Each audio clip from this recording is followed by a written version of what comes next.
So hi students, welcome to Karthikes academy.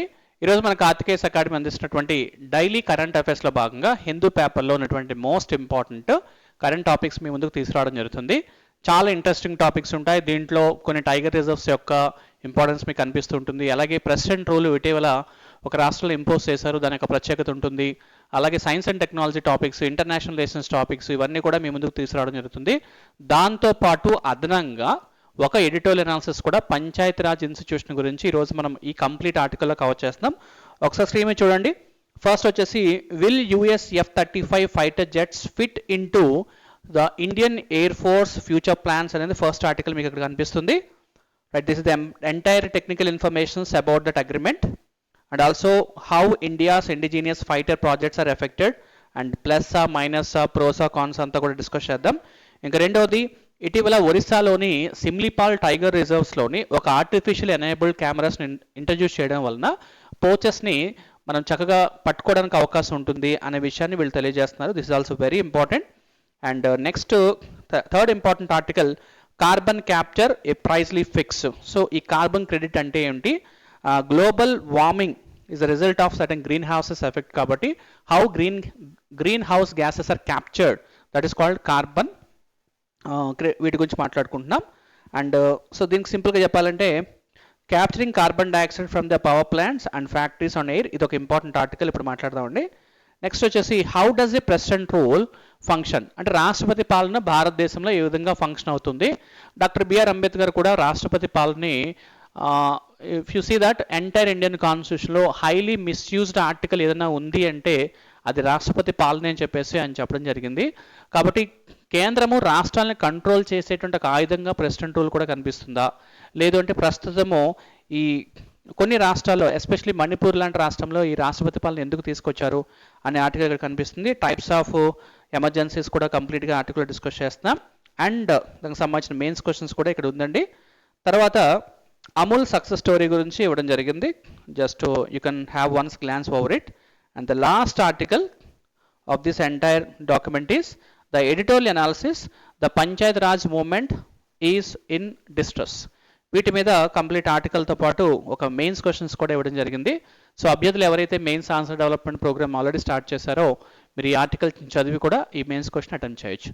మరి ఈ document కావాలనుకుంటే మన కార్తికేస్ అకాడమీ యాప్ డౌన్లోడ్ చేసుకోండి. దాంట్లో ఫ్రీ స్టడీ మెటీరియల్స్లో ఈ డాక్యుమెంట్స్ అన్నీ కూడా మనకు ఫ్రీగా అవైలబిలిటీగా ఉంటాయి. అండ్ డిస్క్రిప్షన్లో కూడా మన కార్తికేయ అకాడమీ యాప్ లింక్ ఉంటుంది. Click it, enter your phone number and download it. Current affairs అండి సింపుల్గా చదవడం వలన ఎక్కువ మార్కులు రావు. అందరూ ఈజీగా ఉన్నవి ఎలాగో చెప్పుకుంటూ వెళ్ళిపోతాము. బట్ ఎక్కడైతే డిఫికల్టీ ఉంటుందో అభ్యర్థులు కాస్త ఫోకస్ చేయండి, డెఫినెట్గా చాలా బాగా ఉపయోగపడతాయి. ఆల్రెడీ ఈరోజు కరెంట్ అఫైర్స్కి ముందే మనము స్వర్ణ ఆంధ్ర 2047 వీడియో కూడా చేయడం జరిగింది. దాంట్లో ఇంపార్టెంట్ టాపిక్స్ ఉన్నాయి, అవన్నీ చదవండి. ప్రతిదీ చదివి పాయింట్స్ రాసుకొని just work on it. Now coming to the first topic అండి. సో ఇటీవల బెంగళూరులో the Aero India air show అనేది జరిగిందనమాట. సో ఎయిర్ షోలో దాదాపుగా రష్యా మరియు యూఎస్ సంబంధించినటువంటి సో ఫైటర్ జెట్స్ ప్రజెంటేషన్ ఉంది. దాంట్లో భారతదేశం ఏ జెట్స్ మీద ఎక్కువ ఇంట్రెస్ట్ చూపిస్తోంది అండ్ యూఎస్ యొక్క జెట్స్ని భారతదేశం కొనడం వలన భారతదేశానికి వచ్చేటువంటి అడ్వాంటేజ్ ఏంటి, డిసడ్వాంటేజ్ ఏంటి, ఇవంతా కూడా ఆర్టికల్ ఉంది. The Su-57 Russia and F-35 US were showcased at the Aero India air show in Bangalore. Will US F-35 steal the fighter jets fit into the Indian Air Force future plans అనే ఆర్టికల్ని ఇక్కడ కనిపిస్తుంది. So of course ఇది కాస్త టెక్నికల్గా చాలా ఎక్కువ informations ఉన్నప్పటికీ కూడా ఒకసారి మీరు వీటి మీద ఫోకస్ చేయండి. సో ఇటీవల మోడీ గారు అండ్ యుఎస్ ప్రెసిడెంట్ డొనాల్డ్ ట్రంప్తో జరిగినటువంటి కొన్ని డిస్కషన్స్లో కూడా how India is going to purchase and UN's defence products అనేది కూడా మనకు ఒక ఆర్టికల్ కవర్ అయింది, అది కూడా మనం చూడాల్సి ఉంటుంది. So this is entire articles అండి. So the impact on India's fighter programmes, challenges with F-35 and India's indigenous fighter projects ఏంటి, వాటి గురించి సంబంధించినటువంటి ఇన్ఫర్మేషన్ కూడా ఇవ్వడం జరిగింది. అండ్ ఫైనల్గా కంక్లూజన్ అండ్ F-35 సంబంధించినటువంటి కొన్ని ఇన్ఫర్మేషన్ అనమాట. ఇక్కడ యూపీఎస్సీ కానీ గ్రూప్ 1 కానీ మెయిన్స్ ప్రిపేర్ అవుతుంటే ఈ మెయిన్స్ క్వశ్చన్ మీరు ఒకసారి ప్రాక్టీస్ చేయొచ్చు. Discuss the implications of the US offer provide F-35 jets to India on its indigenous development programs and military modernization plans and discuss. So 150 words 10 marks. అంటే భారతదేశము యుఎస్కి సంబంధించినటువంటి jets తీసుకోవడం వలన భారతదేశం స్వతంత్రంగా స్వతహాగా ఇండిజీనియస్గా తయారు చేసేటువంటి ప్రోగ్రామ్స్ మీద వాటి యొక్క ఇంప్లికేషన్స్ ఎఫెక్ట్ ఏ విధంగా ఉండబోతుంది అనేది ఒక 10 మార్క్స్ క్వశ్చన్గా ఇచ్చాడనమాట. ఇక రెండవదండి చాలా చాలా ఇంపార్టెంట్ సింపుల్ క్వశ్చన్స్ ఉంటాయి. స్టాఫ్ సెలక్షన్ కమిషన్లో ఇటీవల సిమ్లీపాల్ టైగర్ రిజర్వ్స్ అనేది మనకి న్యూస్లో కనిపిస్తుంది, అది ఏ రాష్ట్రంలో ఉంది అంటూ ఉంటాడు. అదేవిధంగా గ్రూప్ 1 గ్రూప్ 2కి వెళ్ళినట్లయితే ఆ స్టేట్మెంట్స్ పెద్దగా వస్తుంటాయి. రైట్, ఒకసారి చూద్దామండి. మీరు ఈ పదం ఎక్కువగా వింటూ ఉంటారు కదా, పోచర్స్ అంటే వింటూ ఉంటాం. పోచింగ్ అంటే కమర్షియల్ కిల్లింగ్ అంటూ ఉంటాం. అంటే చాలామంది డబ్బు కోసమని యానిమల్స్ని చంపి వాటికున్నటువంటి దంతాలను తీస్తూ ఉంటారు, టస్క్ తీస్తూ ఉంటారు, స్కిన్ తీస్తూ ఉంటారు. లేదంటే ఉదాహరణకు అస్సాంలో కదిరంగా నేషనల్ పార్క్ అని ఒకటి ఉంటుంది. అక్కడ సింగిల్ హార్న్ రైనోజర్స్ ఉంటుంటాయి. ఆ సింగిల్ హార్న్ని వాళ్ళు కట్ చేసి దాన్ని ఇతర దేశాలకు అమ్మడం ద్వారా ఈ సింగిల్ హార్న్ రైనోజాన్స్ని పోచెస్ ఎక్కువగా చంపేస్తూ ఉంటారు. సో ఇలాంటి పోచింగ్ ఆపడానికి ప్రభుత్వం అనేక ప్రయత్నాలు చేస్తూ ఉంటుంది. ముఖ్యంగా పోచెస్ ఏ టైంలో ఎంటర్ అవుతున్నారు, ఏ విధంగా వాళ్ళ యాక్టివిటీ రన్ అవుతుంది అంటే రాత్రులు పగలు కూడా వచ్చేస్తూ ఉంటారు. ఎక్కువగా నైట్ టైమ్స్ వాళ్ళు ఎక్కువగా ఈ అడవుల్లో ప్రయాణం చేసి జంతువులను చంపి వాటికున్న దంతాలని స్కిన్ని వాటిని తీస్తుంటారు. కాబట్టి వాళ్ళకి యాక్టివిటీని ఐడెంటిఫై చేయడానికి ఒక ఆర్టిఫిషియల్ ఇంటెలిజెన్స్ కెమెరాస్ని అయితే సో ఒడిస్సాలో ఇంప్లిమెంట్ చేశారు. దీని ద్వారా దాదాపుగా 80% పోచింగ్ యాక్టివిటీ అనేది మనకి తెలుస్తుంది అనే విషయాన్ని గవర్నమెంట్ తెలియజేస్తుంది అనమాట. సో ఒకసారి చూద్దామండి. Right, with the introduction of a system called Trial Guard Artificial Intelligence in the Simlipal Tiger Reserve was fitted with 100 to 150 cameras loaded with the artificial intelligence model. With this, what is the effect చూద్దాం. ఇవి cameras అండి, ఈ విధంగా ఉంటాయి. దీనివల్ల advantage ఏంటో ఒకసారి చూద్దాం. ఆల్రెడీ ఇన్ఫర్మేషన్ ఇక్కడ ఉండడం జరిగింది. Right, these cameras classify objects such as animals, humans and vehicles. అంటే ఏవి యానిమల్స్ మూవ్ అవుతున్నాయి, హ్యూమన్స్ ఎవరు మూవ్ అవుతున్నారు, వెహికల్స్ ఏం మూవ్ అవుతున్నాయని ఈజీగా క్లాసిఫై చేసి ఆ ఇన్ఫర్మేషన్ని ఆఫీసర్స్కి 10 to 15 సెకండ్స్లోనే, అంటే చాలా తక్కువ టైం అనమాట, 30 to 40 seconds maximum. 10 to 15 seconds కూడా అంటున్నారు, బట్ 30 to 40 సెకండ్స్ అంటే 1 మినిట్ కానీ చాలా తక్కువ టైంలోనే ఆ ఇన్ఫర్మేషన్ని ఒక ఇమేజ్ రూపంలో అఫీషియల్స్కి ట్రాన్స్మిట్ చేయడం ద్వారా ఇమీడియట్గా వాళ్ళు అలర్ట్ అవుతున్నారు. The control room monitors all the alerts and informs the forest department for the immediate action. దీని ద్వారా లాస్ట్ 10 monthsలో 96 poachers have been arrested and 86 country made guns were seized. అంటే దాదాపుగా 96 మంది పోచర్స్ని అరెస్ట్ చేసి ఈ లోకల్ మేడ్ గన్స్, దాని కంట్రీ మేడ్ గన్స్ అంటాం, వాటిని 86 గన్స్ని వాళ్ళు రికవర్ చేయడం జరిగింది. Obviously this is very very important కదా. సో కాబట్టి న్యూస్లో వస్తుందండి. సిమ్లీపాల్ టైగర్ రిజర్వ్ గురించి ఒకసారి చూద్దాం. Location: Simlipal Tiger Reserve is situated at Mayurbhanj district of Orissa in India. It covers 2,750 square kilometers, making it one of the India's largest tiger reserves. So Project Tiger గురించి కూడా చదువుకోవాల్సి ఉంటుంది.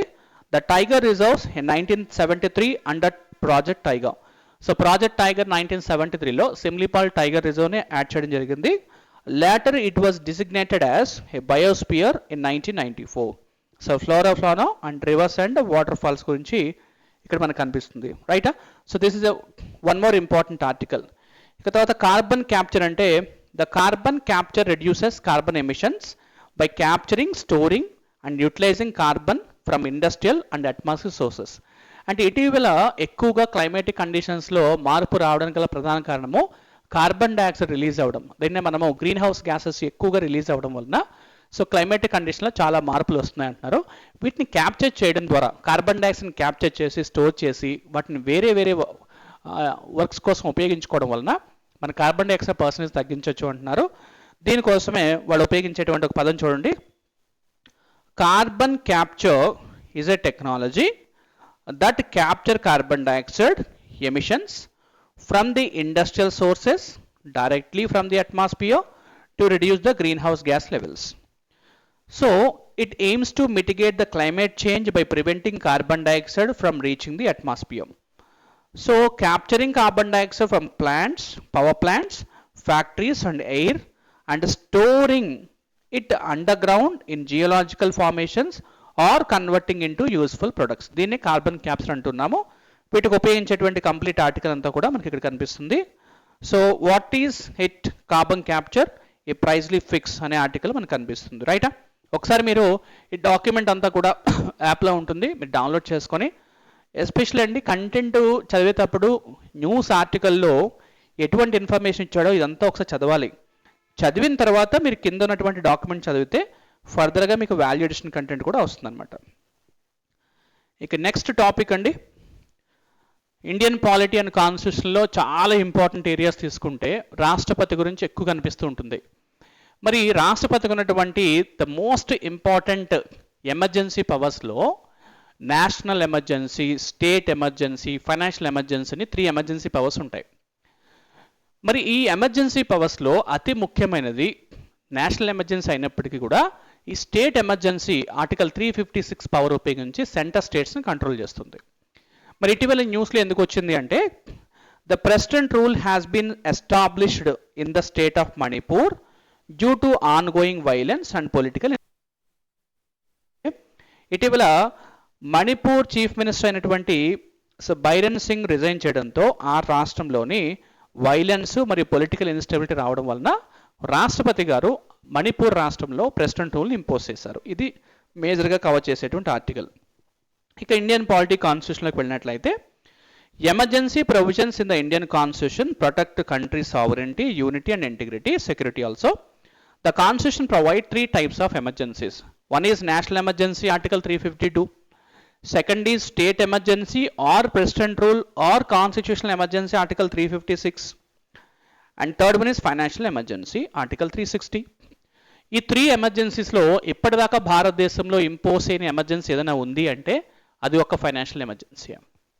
అలాగే national ఎమర్జెన్సీని భారతదేశంలో ఎన్ని సందర్భాల్లో ఇంపోజ్ చేసిన అడుగుతూ ఉంటారు. సో అది ఎక్స్టర్నల్ గ్రౌండ్, ఇంటర్నల్ గ్రౌండ్ అనే విషయం కూడా చాలా ఇంపార్టెంట్. సో మీరు ఈ 42nd అమెండ్మెంట్ యాక్ట్, 44 అమెండ్మెంట్ యాక్ట్ని ఒకసారి చదువుకుంటూ నేషనల్ ఎమర్జెన్సీలో ఉన్నటువంటి అతి ముఖ్యమైన అంశాలని తప్పనిసరిగా ఒకసారి చదవండి. In Manipur A state emergency under article 356 has been declared. Article 355 obligates the union to protect the states from external aggression and internal disturbances. ఇది మనకు కనిపిస్తుంది. The process of imposing president rule and approval during the president rule. ఒకసారి రాష్ట్రపతి పాలన కనుక ఒక రాష్ట్రంలో impose చేశారనుకోండి, అది కంటిన్యూస్గా 6 months ఉంటుంది. అలా మళ్ళీ నెక్స్ట్ 6 months కంటిన్యూ చేసుకోవచ్చు. అలా 3 years వరకు కూడా ఒక రాష్ట్రంలో ప్రెసిడెంట్ రూల్ని మనము ఇంపోజ్ చేయొచ్చు అనే విషయాన్ని తెలియజేస్తున్నారు. ఒకసారి చూడండి. The proclamation must be approved by both houses of the parliament within 2 months. If it approved, extended another 6 months in intervals up to a maximum time period of 3 years వరకు కూడా ఉంటుంది. అంటే ఒకసారి రాష్ట్రపతి పాలనని విధించిన తర్వాత పార్లమెంటు వితిన్ 2 monthsలో దాన్ని approve చేస్తే అది 6 months కంటిన్యూ అవుతుంది.